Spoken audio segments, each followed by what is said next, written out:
Hi, my name is A.J.B and I am a licensed mental health counselor in the state of New York and a licensed professional counselor in the state of New Jersey. As someone who once had a panic disorder and as a psychotherapist, I find myself in an excellent position to guide others out of this particular problem. When it comes to solutions that are backed by science, there are 5 of them, and in this video we'll cover each one of them, saving the best for last, so make sure to stick around till the end of the video.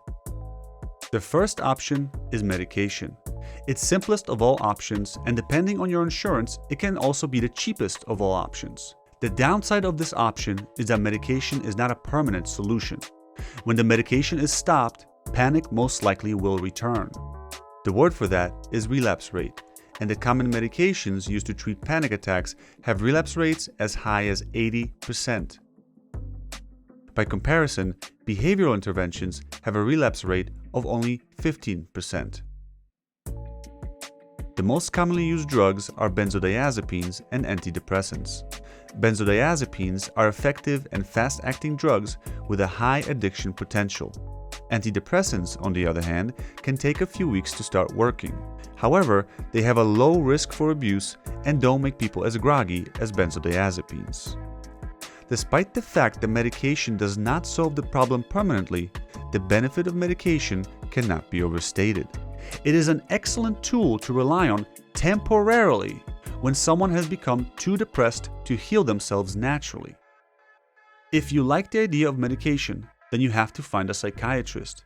If there is a shortage of psychiatrists in your area, then your primary care physician may step in to fill the void. Solutions 2 through 5 are all behavioral in nature. These are things that you can do with your mind in order to help yourself. The second approach is called exposure therapy, specifically desensitization to bodily sensations. Systematic desensitization refers to a method of slowly introducing you to the thing that triggers your panic attacks in small increments. Over time, you learn to stop fearing it. It's a simple and necessary process to go through on the road to recovery from a panic disorder. The third technique is what acceptance and commitment therapy, also known as ACT, does best. More specifically, I'm referring to the practice of accepting our circumstances. Research suggests that ACT shows promise in the treatment of panic disorder.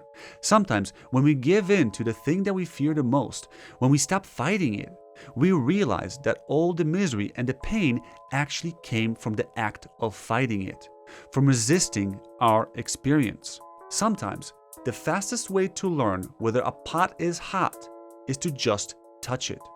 This is basically what this technique is all about. It tests the truthfulness of the fears that fuel our panic, and in doing so, dispels their illusion of danger. The benefit of this technique is that if you pull it off just once, not only will you interrupt a panic attack as it is happening, but you'll also gain the confidence that you can now handle panic attacks in the future.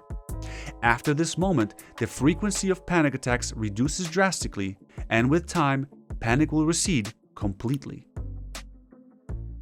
That was my experience, and that was the experience of some of the clients that I've worked with in the past.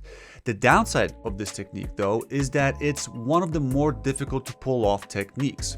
But that's okay because we have multiple approaches, and the best approach is yet to come. The fourth technique is all about CBT, which is cognitive behavioral therapy. The way this helps is by helping us understand very clearly how our thinking causes panic attacks. We then come up with alternative thought processes that replace the faulty ones. It is a very cerebral form of therapy.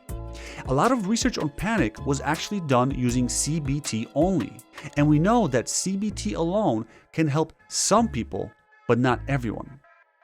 Some people won't be helped by CBT because CBT addresses only half of the problem. Panic disorder is made up of 2 problems. One is cognitive, and CBT is great at addressing that, and the other one is bodily, and that's where CBT falls short. So now let's move on to the crème de la crème of panic disorder treatment. The 5th technique is where the magic really happens. It's called the Panic Protocol, or TPP for short. Technically, this isn't a technique. Instead, it's a combination of techniques. It turns out that if we weave different interventions together in the right order and we pace ourselves appropriately, We can be much more effective than if we were to utilize any of these interventions alone. It's like that saying, the whole is greater than the sum of its parts.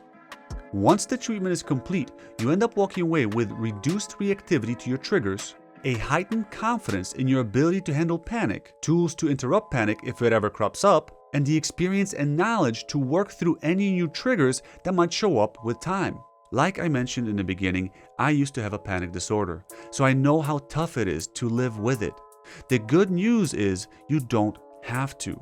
Behavioral interventions like the ones I just described are very effective at eliminating panic attacks once and for all. If you need help with your panic attacks, do not hesitate to reach out to my office. I'm incredibly passionate about helping people with their panic attacks because to me, it's personal. And I imagine that once you get over your panic attacks, you'll also be passionate about helping anybody else that might be dealing with this problem because you and I know how deep the misery goes. So don't hesitate to call or text the number that's displayed on your screen, even if it is to just learn a little bit more information. And lastly, I'm also available for free 15-minute consultations in case you still have some questions that you'd like to ask me. I hope you enjoyed this video. Be sure to subscribe and I'll see you in the next one.